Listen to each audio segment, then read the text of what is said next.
है ना। Teach minute में जाएंगे, जो भी आपके पास मोबाइल होगा मोबाइल ऐप में जाइएगा, ऐसा पूरा बना हुआ है section, summary, people, recording, test, chat, फिर क्या लिखा हुआ है आपका नोटिस बोर्ड। नोटिस बोर्ड में जैसे ही जाएंगे तो एक नोटिस वहां पर है आपके लिए, ग्रुप बन चुका है व्हाट्सएप में। व्हाट्सएप ग्रुप को ज्वाइन करिएगा और जो भी आपको नोट प्रोवाइड होने हैं प्रिंट कराने वाले, वो आपको यहाँ से मिलना स्टार्ट होंगे। इवन कई बार कोई मैसेज होता है अर्जेंट मैसेज, दो जगह वो पोस्ट होगा, एक तो यहाँ पोस्ट होगा और दूसरा आपको ग्रुप में मिलेगा। ठीक है, तो दोनों जगह ये मैसेज आपको प्रोवाइड होगा, एक तो नोटिस बोर्ड में आपको मैसेज मिलेगा और दूसरा जो है आपको व्हाट्सएप ग्रुप में भी मिल जाएगा, तो दोनों जगह अपना काम रहेगा। इसको आप ज्वाइन कर लीजिएगा। इसी के थ्रू आपको क्या मिलेंगे, नोट्स, ये सारे आपको नोट्स प्रोवाइड कराए जाएंगे। जो यहाँ पर उपस्थित हैं साक्षात उनको मिलेगा, और जो लाइव क्लास वाले हैं उनको सेवा दिया जाएगा पीडीएफ का। आप लोग को मिलेगा हार्ड कॉपी।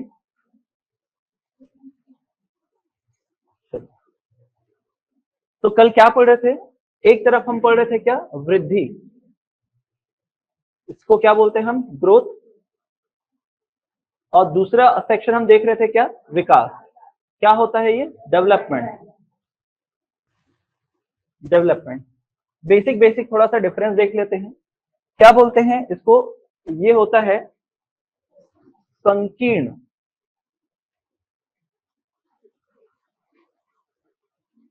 ठीक है, संकीर्ण अवधारणा, हाँ, नैरो कॉन्सेप्ट बोल सकते हैं, संकीर्ण अवधारणा। और ये क्या होता है, व्यापक, ब्रॉड, व्यापक अवधारणा है। क्या है आपका, व्यापक अवधारणा।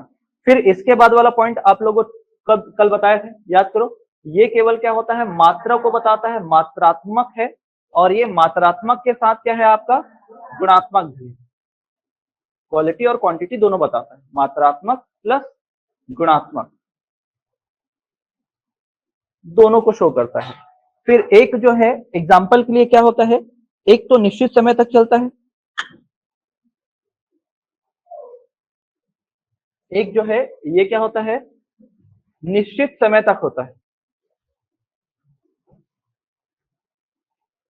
वृद्धि जो होता है एक निश्चित समय तक, कहां तक बोलते हैं, जन्म से लेकर परिपक्वता तक, मेनली क्या बोलते हैं, जन्म से लेकर परिपक्वता तक।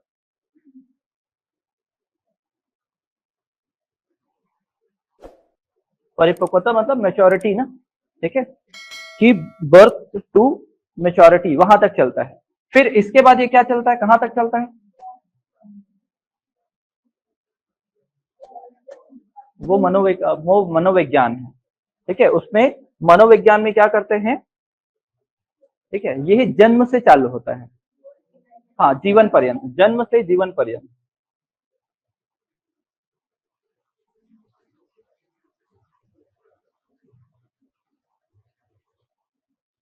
जन्म से जीवन पर्यंत। प्रारंभ में, नहीं प्रारंभ मत लिखना, ये पूरकता वाला कल सिद्धांत लिखवाए थे क्या, ठीक, बताए थे ना, ठीक है, हाँ। बाह्य स्वरूप, बाह्य स्वरूप का चित्रण या बाह्य स्वरूप का अध्ययन। बाह्य स्वरूप मतलब जो हम बाहर से देख रहे हैं उसका ही केवल केवल क्या बता सकते हैं, स्पेसिफिकेशन बता सकते हैं। और ये क्या है आपका, ठीक है, बाह्य प्लस आंतरिक,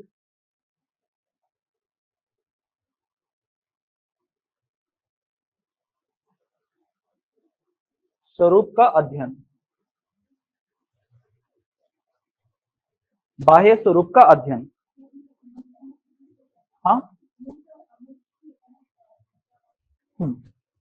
ये वाला क्या होता है आपका, मूर्त होता है,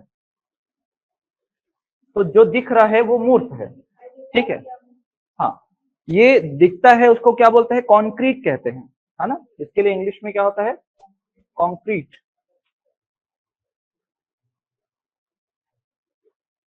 कॉन्क्रीट, ठीक है।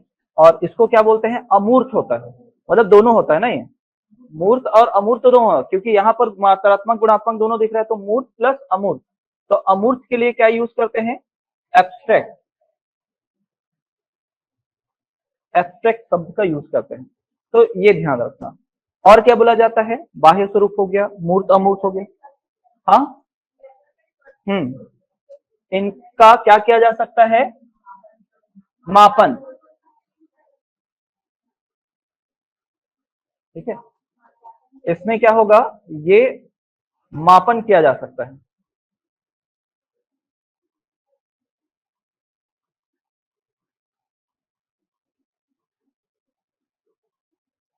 और यहां पर आप क्या बोलेंगे, प्रत्यक्ष मापन नहीं होता इसका, ठीक है, डायरेक्ट टेप लेके नाप दिए, साइज नाप दिए, ऐसा कोई नहीं है, तो प्रत्यक्ष मापन नहीं होता,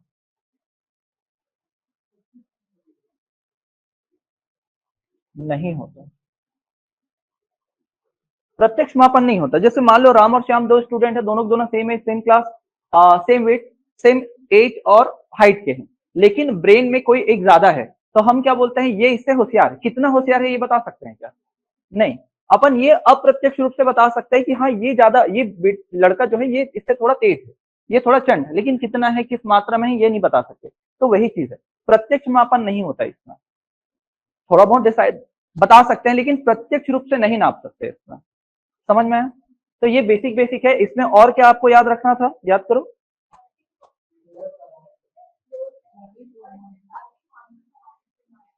ये इसी में आ जाता, ठीक है, जैसे मैं यहाँ पर लिख देता, इसमें केवल शारीरिक पक्ष देखते हैं, इसमें केवल शारीरिक पक्ष, ठीक है, फिजिकल स्ट्रक्चर को देखते हैं, और यहां पर क्या है, शारीरिक प्लस मानसिक,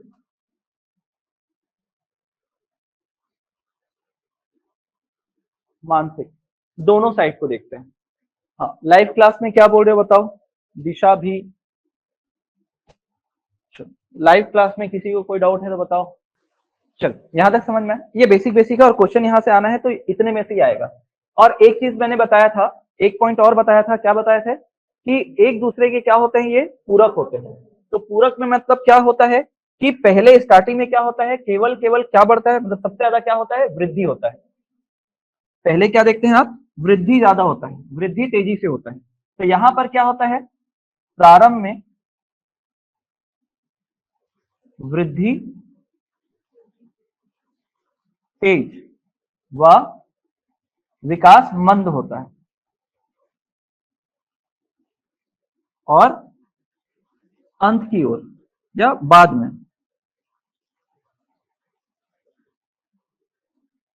वृद्धि या तो रुक जाता है, आपको पता है वृद्धि रुक जाएगा, ठीक है, मंद या रुक जाता है,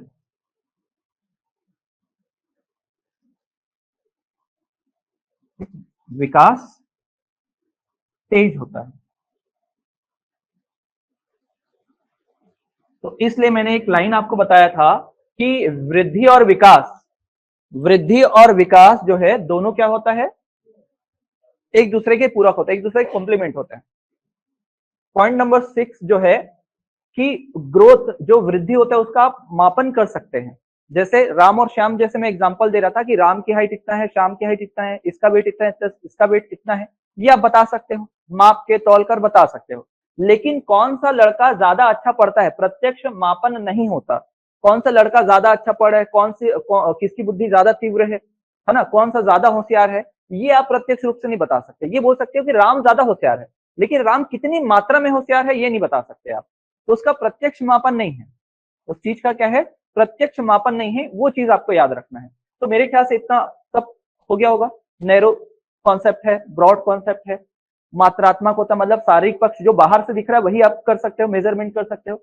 मात्रात्मक और गुणात्मक दोनों है, मतलब यहाँ पर शारीरिक और मानसिक दोनों गतिविधियों को देखते हो आप। यहाँ देखते हो एक निश्चित समय तक होता है, और बोलते क्या है, जन्म से लेकर परिपक्वता तक, मैच्योरिटी तक बस होता है, और यहाँ जीवन पर्यंत चलता है। यहाँ देखते हैं तो बाह्य स्वरूप का अध्ययन करते हैं, या बाह्य के साथ आंतरिक, सेम वही वाला मानसिक वाला। फिर यहाँ देखते हैं मूर्त होता है, मतलब ये दिखता है प्रॉपरली हमको, इसलिए इसको क्या बोलते हैं, कॉन्क्रीट कहते हैं। यहाँ पर मूर्त और अमूर्त दोनों सेक्शन को देखते हैं, तो ये क्या हो जाएगा, एब्स्ट्रैक्ट कहते हैं ना। अमूर्त के लिए क्या शब्द यूज करते हैं इंग्लिश में, एब्स्ट्रैक्ट। मापन किया जा सकता है, मेजर कर सकते हैं, इसको डायरेक्टली मेजर नहीं कर सकते, प्रत्यक्ष मापन नहीं है इसका। हम बोल सकते हैं ये बच्चा ज्यादा होशियार है, ज्यादा होशियार है, कितना नहीं बता सकते उसको, फिर उसके बाद क्या है, प्रारंभ में वृद्धि जो होती है वो तेज होती है, वह विकास क्या होता है, मंद, है ना। इसके लिए मैंने एक ऐसा डायग्राम बनाया था कि वृद्धि जो है वो तेजी से होता है स्टार्टिंग में, और जो विकास होता है उसके मुकाबले क्या होता है, बहुत धीमा होता है। और इधर जब जाते हैं अंत की ओर, जीवन के अंत की तरफ बढ़ेंगे, तो विकास क्या, वृद्धि क्या हो जाता है, रुक जाता है या तो मंद हो जाता है, बंद। और विकास क्या होता है, वो तीव्र होते रहता है। ठीक है, तो क्या होता है, ये दोनों को क्या बोला गया है, पूरक या अनुपूरक। ठीक, ठीक। पूरक सिद्धांत, हाँ याद रखना, इसको अनुपूरक भी बोलते हैं ना। अगर मान लो पूरक पूरक हम सुन रहे हैं हिंदी में, इंग्लिश में ज्यादा दिक्कत नहीं होता। इंग्लिश में क्या होता है, सिंपल में जैसे कॉम्प्लीमेंट्री बोला तो कॉम्प्लीमेंट्री रहेगा, कितने बार भी वो दे। लेकिन हिंदी में क्या होता है, अलग अलग नाम से पूछता है, हिंदी खुद पर्यायवाची अलग अलग पूछ देता है। तो पूरक या तो उसी को दूसरे शब्दों में क्या लिख देगा, अनुपूरक होता है। तो आप ध्यान रखिएगा, पूरक अनुपूरक। यहां तक समझ में आया? हाँ, हाँ, जैसे इसको क्या है, मैंने अभी यहाँ पर क्या लिखा है, वृद्धि लिख दिया है। अब जब इस टॉपिक को पढ़ोगे तो अभी वृद्धि लिखा होगा। एक्चुअल में जो आप पढ़ रहे हो वो एक जो टॉपिक है वो क्या है, आपका फिलोसफी है। ये जो टॉपिक है ये फिलोसफी का टॉपिक है ना। फिलोसफी से ये आया है, डिराइव हुआ है दर्शन से। तो दर्शन में क्या होता है, किसी भी चीज को सिंपल शब्दों में नहीं बताया गया है, हमेशा क्या है, थोड़ा टफ लैंग्वेज का यूज किया जाता है। ठीक है, इस कारण क्या होता है कि ऐसे शब्दों का यूज किया जाएगा। वो तो अभी पढ़ रहे हो तो ये सिंपल सिंपल अभी आया है। अभी जब आगे जाएंगे, खासकर उस वाले चैप्टर में, जब आप अधिगम वाला चैप्टर पढ़ोगे, उसमें सूत्र के सिद्धांत के अलग अलग 4-5 नाम दिखेंगे आपको। इवन इंग्लिश में भी कई सारे नाम लिखे होंगे, है ना। एक में आप पढ़ते हो SR theory, CS theory, C type theory, बहुत सारा कॉन्सेप्ट आता है, पाओलो का, स्किनर का, ये पूरा पढ़ते हो तो उसमें भी कई सारे आपको नाम मिलेंगे। कोहलर, कोहलर का था ना सूत्र सिद्धांत, क्या होता है, किस पर रिसर्च करते हैं, उसी को बोलते हैं ना अंतर्दृष्टि सिद्धांत। सूच के सिद्धांत को ही क्या बोलते हैं, अंतर्दृष्टि सिद्धांत बोलते हैं। ठीक है, 2 कॉन्सेप्ट लेके आते हैं, 2 प्रैक्टिकल बताते हैं वो। अभी नहीं डाला है कोई नोट, व्हाट्सएप ग्रुप बन गया है आप लोग का, यहाँ पर बताया था मैं। ठीक है, एक बार और सुन लो जो लोग लेट से ज्वाइन हुए हैं। आपके पास जो भी ग्रुप, मतलब आपके टीचमेंट ऐप में आप जाएंगे तो यहाँ पर लिखा हुआ है नोटिस बोर्ड, नोटिस बोर्ड में जाना, और यहाँ पर आपको लिंक मिला हुआ है, ये व्हाट्सएप ग्रुप का लिंक है। ठीक है, आप कोई बोल रहे थे टेलीग्राम में ग्रुप बनाओ, वो हटा दो, अभी जहां से नोट्स मिल सकता है उसको देखो। व्हाट्सएप ग्रुप बना हुआ है, इसमें ज्वाइन कर लीजिएगा, फिर आपको कल से या अभी से नोट्स आपको मिलने चालू हो जाएंगे। ठीक है, यहां तक समझ में आया? अब यहां से हमको कॉन्सेप्ट पढ़ना है क्या, बाल विकास वाला। तो बाल विकास, और फिर बाल विकास की क्या है, सिद्धांत पढ़ने हैं, फिर उसके बाद अवस्थाएं देखेंगे। तो बाल विकास, चाइल्ड डेवलपमेंट,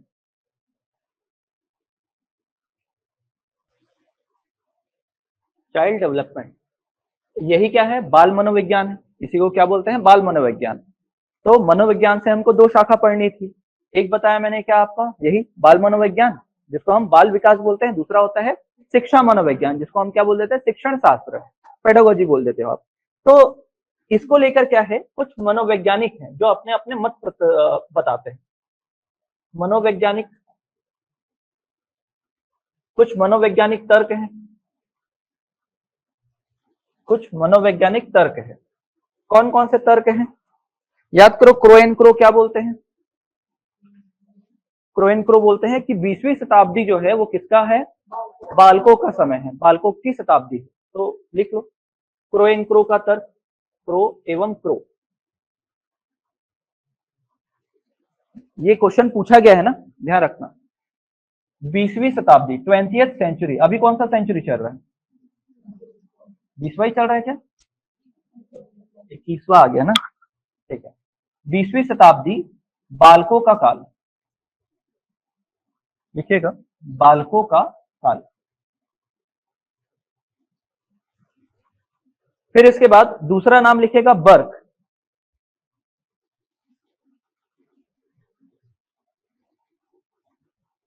बर्क। बर्क क्या बताते हैं कि बाल विकास का अर्थ क्या होता है, बाल विकास का अर्थ क्या होगा, बाल विकास, है ना। बाल विकास को दूसरे शब्दों में हम क्या जानते हैं, बाल मनोविज्ञान। अब आपको पता है मनोविज्ञान में होता क्या है, साइकोलॉजी में क्या करते हैं हम, व्यवहार का अध्ययन करते हैं। तो बर्क इसी को क्या बोलते हैं, वर्क इसी को क्या बोलते हैं, है ना, कि सिंपल से ही बोलेंगे बालकों के व्यवहार का अध्ययन। ठीक है, बालकों के व्यवहार का अध्ययन, ये जो बाल विकास है या बाल मनोविज्ञान है, बालकों के व्यवहार का अध्ययन। देखो पहले से नोट्स डाल दूंगा तो आप लोग उतना इंटरेस्ट से पढ़ोगे नहीं। ठीक है, अगर मैं पहले से नोट्स डाल दूंगा तो आप उतने इंटरेस्ट से पढ़ोगे नहीं। मेरा क्या है, मैं नोट्स बना के रखूंगा, आपको भेज दूंगा, मेरे पास पीपीटी भी रेडी है, आऊंगा, लाइन खींचूंगा, समझाने की कोशिश करूंगा और ऑब्जेक्टिव सॉल्व करूंगा। बाल विकास में आपको किशोरावस्था तक के बच्चे देखने हैं, गर्भ से लेकर किशोरावस्था। देखो ये है कि आप, हम जो स्टडी करते हैं वो जन्म के बाद से स्टार्ट होता है, लेकिन जो 4 स्टेज में बसते हैं वो आपका कौन सा आता है, गर्भावस्था, शैशवावस्था, बाल्यावस्था और किशोरावस्था। अब आपको क्वेश्चन कहां से आने वाले हैं, अगर आप असिस्टेंट टीचर की तैयारी कर रहे हैं तो वहां पर बाल्यावस्था तक पढ़ना होता है, क्योंकि 6 to 5th क्लास तक आपको डील करना है। तो लगभग 11-12 साल में, 11 साल में, 10 से 11 साल में बच्चा जो होता है वो 5वीं पढ़ना चालू कर देता है, तो उस समय मतलब बाल्यावस्था होता है। तो आपको बाल्यावस्था तक का पूरा अवस्था और हर एक कॉन्सेप्ट आपको पढ़ना होगा। अब टीचर की तैयारी कर रहे हैं तो उसमें क्या होता है, 6 to 8, मतलब 8वीं अगर पढ़ रहा है बच्चा, मतलब वो लगभग 14 साल का है, मतलब टीनेजर वाला जो एज रहेगा उस तक आपको पूरा पूरा पढ़ना पड़ेगा। बाल्यावस्था और टीनेज वाला किशोरावस्था दोनों को बहुत अच्छे से पढ़ना पड़ेगा। जबकि इधर जब रहेंगे तो शैशवा काल और बाल्यावस्था, तो वो डिपेंड करता है कि आप कौन सा पेपर दे रहे हो। हम तो सब पढ़ने वाले हैं, यहाँ तक समझ में। तो अभी देखो एग्जाम अभी दूर है, तो जितना हो सके हम क्या करते हैं, रिटर्न प्रैक्टिस करते हैं। आपकी कॉपी का ही आपको याद रहता है, नोट्स में पूरा दे दूंगा, मैं पूरा बांट दूंगा, रिवीजन भी कराऊंगा, तो मेरे ख्याल से 5 या 6 दिन या 1 हफ्ता मान लो रिवीजन में भी लूंगा, मैं रिवीजन भी करा दूंगा। तो नोट्स पहले से अभी मत मांगो, कोई मतलब नहीं है, मैं दे रहा हूँ, मैं पढ़ा रहा हूँ, पूरा का पूरा वही रहेगा नोट्स में। एक आध दो चीजें कम भी है उसमें, क्योंकि मैं क्लास में ज्यादा बताता हूँ, नोट्स में कम है, नोट्स में मैं एक्स्ट्रा ऐड करवाता हूँ, लिखवाता हूँ। ठीक है, तो अभी कोशिश करो कि अभी आप लिख लो, एक आध ग्रंथ बना लो अपने लिए। ठीक है, जब ये हो जाए ना फिर उसके बाद मैं नोट्स दे दूंगा, वो भी नोट ज्यादा नहीं है, 30-40 या 50 पेज के आसपास का बनेगा। जब रिवीजन कराएंगे उस समय उस नोट को आप यूज करिएगा, लेकिन मैं उससे पहले बोलूंगा नोट पढ़ने से पहले आप कॉपी में जो लिखे रहे हैं उसको पहले पढ़ें। जब रिवीजन करेंगे तो नोट्स देख लेना, एक बार कुछ एक्स्ट्रा मिले तो उसको नोट करना। ठीक, चलो अगला लिखिएगा, अगला है पेस्टोलॉजी। पेस्टोलॉजी ये बहुत इंपॉर्टेंट है। पेस्टोलॉजी ने तो अपने बच्चों पर ही अध्ययन कर दिया, तो कई लोग तो इसका क्रिटिसिज्म करते हैं कि कैसा इंसान है यार, बच्चों के साथ खेलना चाहिए, तो बच्चों को अलग अलग आयु वर्ग में अलग अलग केवल ऑब्जर्व कर रहे हैं। ठीक है, इसकी इन्होंने बुक भी लिखी थी, बेबी बायोग्राफी। तो इनको क्या बोला जाता है, वैज्ञानिक अध्ययन, बच्चों पर वैज्ञानिक अध्ययन।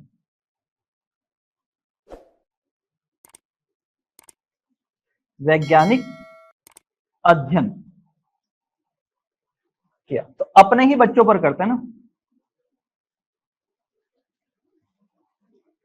और एक बुक लिखते हैं, बुक का नाम क्या है, बेबी बायोग्राफी।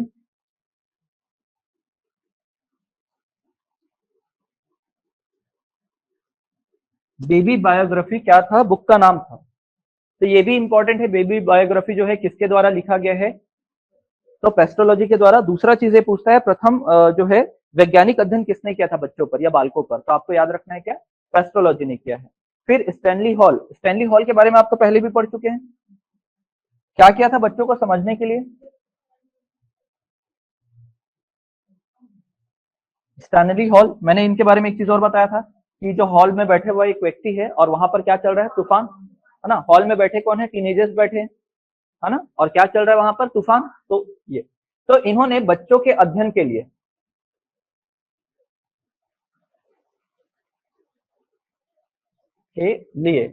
प्रश्नावली का निर्माण किया था। अब एक क्वेश्चन होता है, प्रश्नावली और प्रश्नोत्तर, प्रश्नावली और प्रश्नोत्तर, प्रश्नावली का निर्माण करते हैं स्टैनली हॉल, प्रश्नोत्तर सीरीज का जो निर्माण करते हैं वो होते हैं कौन, प्लेटो। ठीक है, दोनों मिलता जुलता नाम लग रहा है। ठीक है। प्रश्नावली का मतलब क्या होता है? Set of questions. और प्रश्नोत्तर विधि का मतलब है क्वेश्चन आंसर सेशन बोल सकते हैं उसको आप। ठीक है। तो प्रश्नोत्तर विधि का मतलब ये है कि प्रश्न पूछेंगे, आंसर देंगे, फिर प्रश्न पूछेंगे, फिर आंसर देंगे, तो ये प्रश्नोत्तर विधि है। तो इसमें कोई भी प्रकार के प्रश्न पूछे जा सकते हैं। अब ये कॉन्सेप्ट कौन लेके आते हैं? प्रश्नोत्तर विधि, क्वेश्चन आंसर। वो प्लेटो कौन लेके आते हैं? प्लेटो लेके आते हैं। ध्यान रखिएगा, कौन लेके आते हैं? प्लेटो। प्रश्नोत्तर, प्रश्न के साथ उत्तर। लेकिन प्रश्नावली में पूरा पहले से क्वेश्चन डिसाइडेड है। प्रश्नावली विधि दोनों अलग अलग है ना। प्रश्नावली प्रश्नों की सूची है, और प्रश्नोत्तर मतलब प्रश्न के साथ उसका क्या देना पड़ेगा? उत्तर। प्रश्न पूछेंगे, उत्तर देंगे। तो दो अलग अलग विधियां है ना। कभी कभी क्या होता है, माइंड स्विच हो जाता है और हम सोचते हैं ये प्रश्नावली तो ये स्टैनली हॉल का है, तो प्रश्नावली है, प्रश्नोत्तर नहीं है। समझ में आया? प्रश्नोत्तर नहीं। तो ये चार कॉन्सेप्ट बस आपको क्या करना है, याद रखना है यहाँ पर। हाँ, इनको क्या बोला जाता है? इनको दूसरे शब्दों में और क्या याद करो, इनको क्या बोला गया है? बाल मनोविज्ञान के जनक,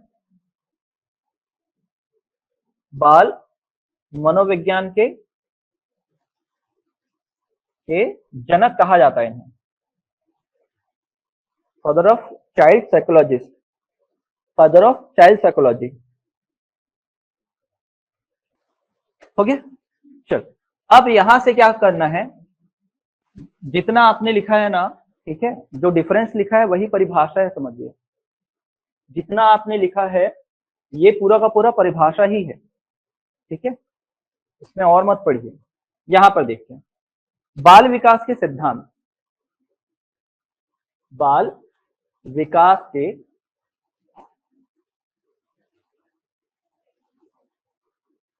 सिद्धांत, बाल विकास के सिद्धांत।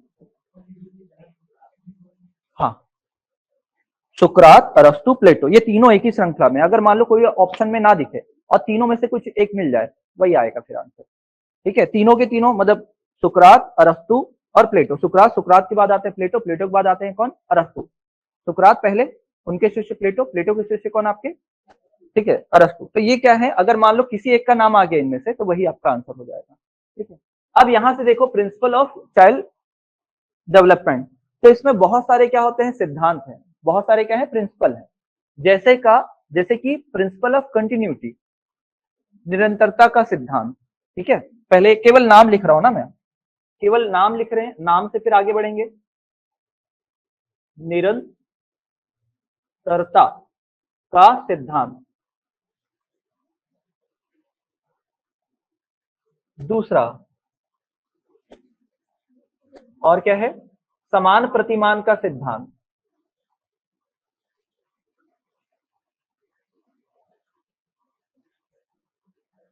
सिद्धांत वर्तुलाकार, जिसको और भी बोलते हैं अलग अलग नाम से,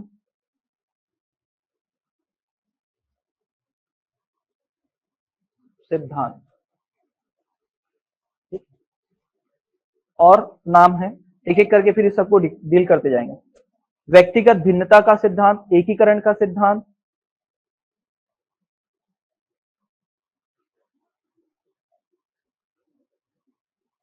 भिन्नता का सिद्धांत,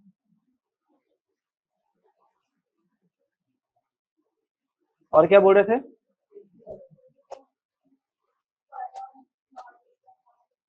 परिमार्जितता। हिंदी में थोड़ा सा नाम अलग है ना, इंग्लिश में क्या होता है, थोड़ा आसान है, बताता हूं क्या है। एकीकरण का सिद्धांत,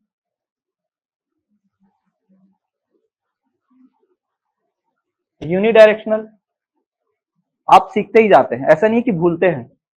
ठीक है, एकीकरण का सिद्धांत। और भी है दो चार। एकीकरण हो गया। हाँ, विकास की दिशा, विकास की दिशा, विकास की दिशा, ये। और एक और लिखते हैं, फिर इसके बाद जो और होंगे उसको एक्सप्लेन करेंगे। तो विकास की दिशा के बाद लिखेगा क्रियाओं का सिद्धांत, या आपने सुना होगा सामान्य से विशिष्ट। ये तो सबसे इंपॉर्टेंट है, सामान्य से विशिष्ट का सिद्धांत। अगर इनमें से कोई सबसे ज्यादा अगर कोई पूछता है तो यही है। कौन सा? सामान्य से विशिष्ट, अनिरंतरता का सिद्धांत। हाँ वही है, निरंतरता अनिरंतरता, तो पहले तो निरंतरता ही याद आएगा। चलो एक एक करके इसको समझते हैं। तो पहला वाला क्या है, प्रिंसिपल ऑफ कंटिन्यूटी। कंटिन्यूटी का मतलब है कंटिन्यू चलते रहना, तो हाँ सतत, ठीक है, इसको सतत विकास का सिद्धांत भी बोलते हैं। क्या बोलते हैं, सतत विकास का सिद्धांत। तो जो विकास है आपका क्या जुड़ा हुआ है, बाल विकास, तो हमको क्या पढ़ना है, विकास पढ़ना है। तो विकास क्या होता है, चलते जाएगा, कभी रुकेगा क्या, नहीं। हाँ मंद हो सकता है, याद रखना, मंद हो सकता है लेकिन कभी रुकेगा नहीं। इसकी गति मतलब मंद हो सकती है लेकिन रुकेगी नहीं। तो विकास हमेशा क्या होता है, निरंतर आगे की ओर समय के साथ बढ़ता रहता है, लेकिन इसकी गति क्या होती है, मंद हो सकती है लेकिन कभी रुक नहीं सकती। दूसरा है समान प्रतिमान का सिद्धांत। तो समान प्रतिमान को बोलते हैं हम लोग दूसरे शब्दों में प्रिंसिपल ऑफ सिमिलर पैटर्न, है ना, प्रिंसिपल ऑफ सिमिलर पैटर्न। हाँ अभी जितना लिखा होना पहले 8, पहले इसको देखेंगे, फिर उसके बाद जो अदर है वो देखेंगे। हाँ तो principal of similar pattern, similar pattern का मतलब ये है कि जो प्राणी जिस भी कुल में जन्म लिया है, जिस भी वर्ग में, वो उसी के आइडेंटिटी के रूप में क्या बढ़ेगा, आगे बढ़ेगा। एग्जाम्पल के लिए जैसे बोलते हैं क्या, एक हाथी का बच्चा और एक भैंस का बच्चा, दोनों को जन्म हुआ, लेकिन दोनों की जो प्रकृति है समान प्रतिमान, मतलब वो अपने माता पिता पर ही वो जो जिस प्रकार का गुण है उसके जीन में, वो वैसे ही विकास करेगा, और जो भैंस का बच्चा है वो वैसे ही विकास करेगा। समझ में आ रहा है, उसी को बोला गया है। अब मानव का बच्चा तो मानव के विकास के समान, मतलब जैसे मानव है उसके समान क्या करेगा, वो वृद्धि करेगा। तो ये उसको बोला गया है क्या, समान प्रतिमान का सिद्धांत, similar pattern, principle of similar pattern. वर्तुलाकार, वर्तुलाकार को और 2-3 नाम से जाना जाता है। वर्तुलाकार को बोलते हैं स्फेरिकल भी बोलते हैं, या चक्राकार सिद्धांत भी बोलते हैं। इसका एक और नाम याद आ रहा है, याद नहीं आ रहा है, चक्राकार सिद्धांत, या इसको और बोलते हैं क्या, वर्तुलाकार बनाम रेखीय, बनाम रेखीय सिद्धांत।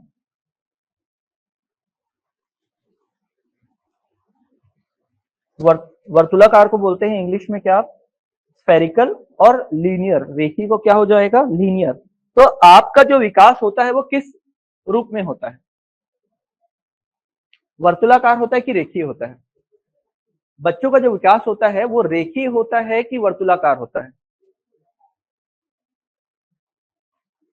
एक मनोवैज्ञानिक का कॉन्सेप्ट भी है, मैडम हॉरलॉक का यहाँ पर, ठीक है, मैडम हॉरलॉक का क्या है यहाँ पर, एक कॉन्सेप्ट भी है, वर्तुलाकार होता है।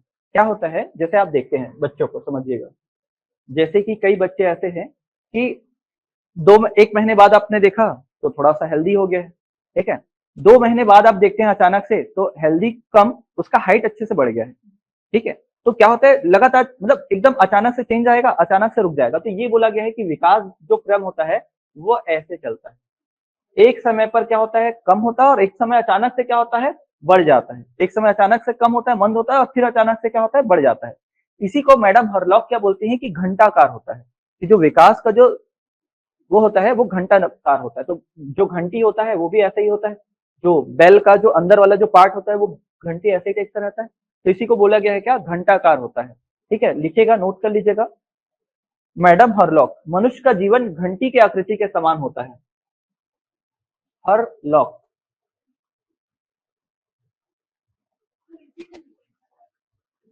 इसी में लिखना है, वर्तुलाकार में। वैसे इसको अलग से भी लिखवाऊंगा, आपको कॉन्सेप्ट पहले क्लियर होना चाहिए। हरलॉक, तो हरलॉक मतलब क्या है, मनुष्य का जीवन, या तो अलग से भी लिख लें, जीवन घंटी की आकृति के समान होता है।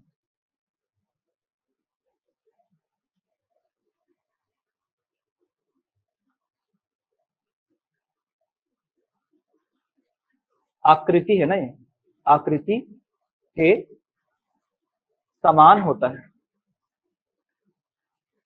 ठीक है, ठीक है, बैल के समान होता है। व्यक्तिगत भिन्नता मतलब क्या है, इंडिविजुअल डिफरेंस, एक टॉपिक भी आएगा हमारे पास इंडिविजुअल डिफरेंस को लेकर, व्यक्तिगत भिन्नता को लेकर। किस टाइप का कॉन्सेप्ट होता है ये, कि हर एक व्यक्ति दूसरे व्यक्ति से भिन्न होता है, चाहे वो किसी भी रूप में हो। अगर वो जुड़वा बच्चे भी हैं तो भी उनमें भिन्नता होती है। एक ही माता पिता से उत्पन्न संतान में भी क्या होती है, भिन्नता होती है। जुड़वा है तो भी भिन्नता होगी। तो हर एक प्राणी, हर एक मनुष्य दूसरे मनुष्य से क्या होता है, किसी न किसी प्रकार भिन्न होता है। जुड़वा बच्चे में हम बहुत सारा सिमिलैरिटी देखते हैं, लेकिन उनमें भी क्या होता है, भिन्नताएं होती है। ठीक है, तो हर एक व्यक्ति में क्या होता है, इंडिविजुअल डिफरेंस होता है। फिर उसके बाद है परिमार्जितता का सिद्धांत। परिमार्जन याद होगा, परिमार्जन मतलब उन्नति, बताए थे ऐसे कुछ। परिमार्जन का मतलब क्या होता है, उन्नति। तो परिमार्जन के लिए एक शब्द यूज किया जाता है, तो क्या, मॉडिफिकेशन। क्या करना, मॉडिफिकेशन। तो इसको लिख सकते हैं आप, मॉडिफिकेशन। अब एक बात बताओ, विकास में मॉडिफिकेशन कर सकते हो क्या? विकास में मॉडिफिक मतलब विकास जब चल रहा है, क्योंकि टॉपिक आपका विकास है, वृद्धि नहीं है ना, विकास है। तो आप जो जीवन शैली जी रहे हो उसको मॉडिफाई कर सकते हो क्या? बिल्कुल कर सकते हैं। आप सुबह 8 बजे उठते हो, 6 बजे उठ सकते हो, अपना रूटीन चेंज कर सकते हो। इवन आप संगीत सीख रहे हो, आपके माता पिता ने कभी कोई संगीत नहीं सीखा है, लेकिन आप संगीत सीखोगे, धुनों को समझोगे, है ना, कौन सा कॉर्ड है, क्या है, ये समझ में आ जाएगा। तो धीरे धीरे उसमें आप मॉडिफिकेशन कर सकते हो। जो आपका स्किल है उसको आप डेवलप कर सकते हो, है ना। आपको गाना गाना पसंद था, आपने संगीत सीख लिया, तो आप में एक अलग से क्या हो गया है, विकास हो गया है। आप नॉर्मल तरीके से विकास कर रहे थे, लेकिन उसमें आपने क्या कर दिया, थोड़ा सा चीज और ऐड कर दिया। तो वो उसमें क्या कर सकते हो, मॉडिफिकेशन कर सकते हो। समझ में आया? फिर उसके बाद है एकीकरण का सिद्धांत। तो एकीकरण का सिद्धांत जो है कि भाई ये क्या होता है आपका, एक दिशा में होता है, वापस नहीं आते आप, है ना। हाँ, आप क्या करते हो, आगे ही बढ़ते हो। ऐसा तो नहीं है कि वापस, क्या बोलते हैं उसको, एक मूवी आई थी ना आमिर खान की, हाँ, ठीक। तो ये क्या होता है, एक दिशा होता है, एक दिशीय होता है, ये आपको याद रखना है। दूसरा है विकास की दिशा। ये इंपॉर्टेंट टॉपिक है। विकास की दिशा आपने पढ़ा होगा। विकास की दिशा में क्या होता है, एक तो होता है क्या, मस्कोद्मुखी, है ना, और एक एक बोलते हैं दुर्भिमुख, है ना। हाँ, सेफलोकॉडल होता है, प्रॉक्सिमो डिस्टल बोलते हैं। तो एक होता है प्रॉक्सिमो डिस्टल,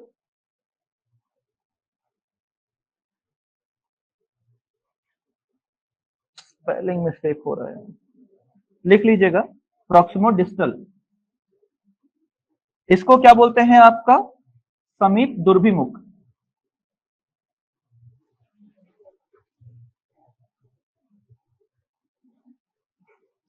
समीप दुर्भिमुख।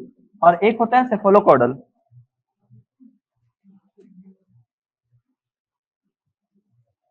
सेफलोकॉडल, तो इसको क्या बोलते हैं, हाँ, मस्का धुमुखी। हट रहा हूं यहां से, ठीक है। तो सेफोलोकॉडल का मतलब है सिर से स्टार्ट होकर कहां चलेगा, पैर की तरफ चलेगा।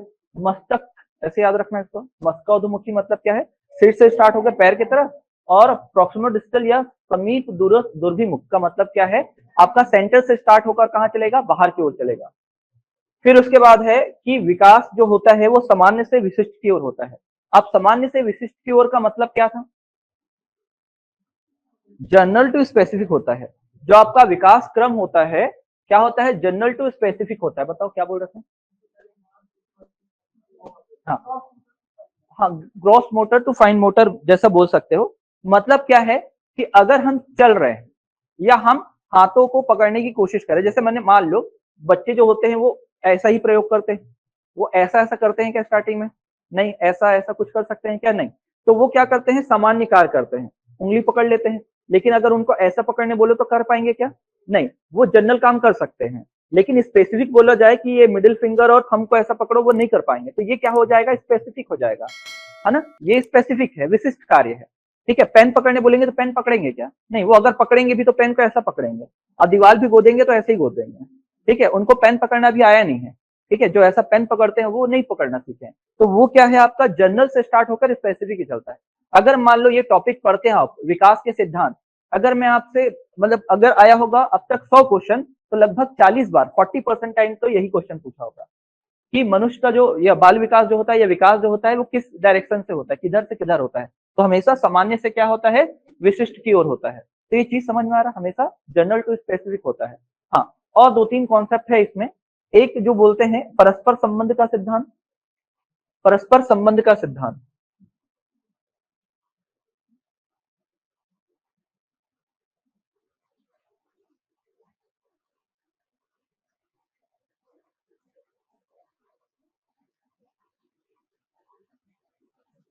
परस्पर संबंध का सिद्धांत मतलब क्या? परस्पर मतलब, संबंध मतलब इंटरलिंकिंग।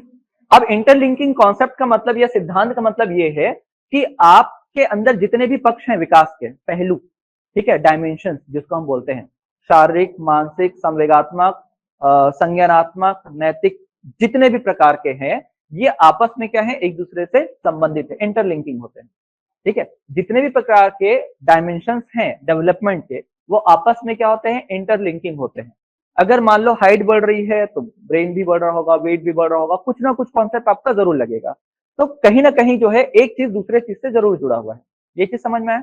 इसके अलावा जो है वंशानुक्रम और वातावरण की अंतःक्रिया का सिद्धांत एक और, हाँ, वंशानुक्रम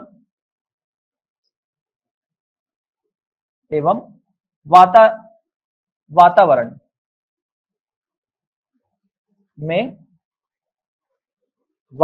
में अंतःक्रिया का सिद्धांत। अंतःक्रिया मतलब वही हो गया इंटरलिंकिंग।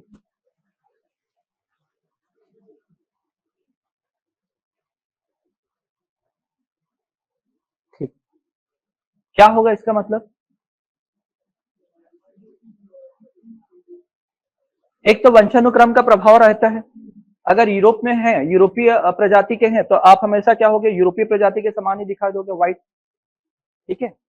अगर आप अफ्रीकी हैं तो आपका स्किन कलर क्या होगा? हमेशा ब्राउन ब्लैक, है ना, ऐसे ही होगा। प्लस इसमें एनवायरनमेंट का भी क्या होता है? रोल होता है। कैसे एनवायरनमेंट का रोल होता है? क्योंकि हमारा जो अफ्रीका पार्ट है वो क्या है? वार्म एरिया है, गर्म एरिया है, और वहां पर लोग क्या हो जाते हैं? उनका स्किन कलर डार्क हो जाता है। और जो यूरोपीय कंट्री है वो क्या हो जाता है? कोल्ड एरिया है, तो वहां पर क्या होता है? स्किन जो होता है फेयर होते चले जाता है। तो वंशानुक्रम, किसी भी विकास में क्या होता है? वंशानुक्रम और वातावरण दोनों का प्रभाव होता है। विकास में वंशानुक्रम और वातावरण का दोनों का प्रभाव पड़ता है। जैसे मान लो अगर कोई अफ्रीकी देश से है, या अपन सपोज करते हैं अफ्रीकी देश भी क्यों जाए, यहीं जाते हैं ना। आप अगर मान लो बस्तर साइड में जाएं और आदिवासियों को देखें, तो उनके संतान भी लगभग उन्हीं के गुण आपको उनमें दिखेंगे। पर्यावरण का भी प्रभाव दिखेगा, वो पर्यावरण से भी कुछ ना कुछ सीख जाते हैं, और एक तो वंशानुक्रम से भी सीखते हैं। तो उनका जो विकास है वो डिपेंड करता है उनके वंशानुक्रम में भी और वातावरण में भी, जहां पर वो रहते हैं। समझ में आया? मैंने उसको अफ्रीका और यूरोप करके दिया है एग्जाम्पल, वैसे भी उसको बताया जाता है कि अगर जब हम समुदाय पढ़ेंगे ना, समुदाय वाला कॉन्सेप्ट, तो समुदाय वाला कॉन्सेप्ट अफ्रीका और यूरोप लेके पढ़ते हैं। लेकिन ये जो आपका सिद्धांत है वंशानुक्रम वातावरण वाला अंतःक्रिया, तो इसके अंतःक्रिया पर भी निर्भर करता है क्या? आपका विकास। तो कितने कॉन्सेप्ट मैंने बताया आपको? 10, ठीक है। किसी में डाउट है क्या? ये बताओ, किसी में कोई डाउट है क्या? निरंतरता का सिद्धांत, निरंतरता अनिरंतरता बोलते हैं, लेकिन आपको निरंतरता ही याद रखना है। दूसरा समान प्रतिमान, तो भाई सिमिलर पैटर्न में अगर आप जिस प्रजाति के हो उसी प्रजाति के समान आपके नयन नक्श होंगे, रूप होगा। फिर उसके बाद क्या है आपका? वर्तुलाकार सिद्धांत, कि हमारा जो विकास एक है रेखीय नहीं होता, मतलब हाँ, वर्तुलाकार होता है, ठीक है, सर्कुलर होता है, या इसी को क्या बोल देते हैं हम दूसरे शब्दों में?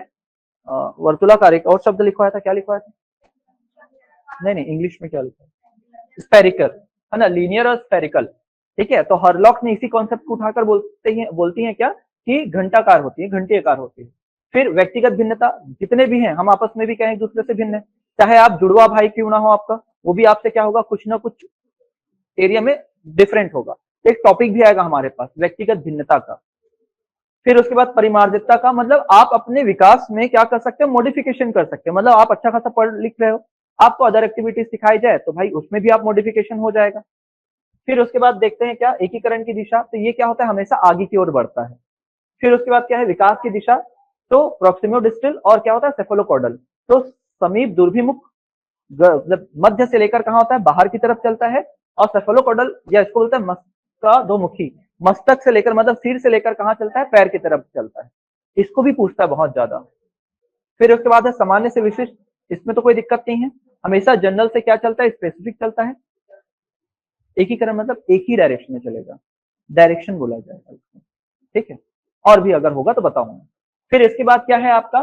परस्पर संबंध, मतलब मनुष्य के विकास के जितने भी पहलू हैं, जितने भी डायमेंशन हैं, वो क्या होते हैं? आपस में इंटरलिंकिंग होते हैं। तो हम लोग को पूरा का पूरा पढ़ना है।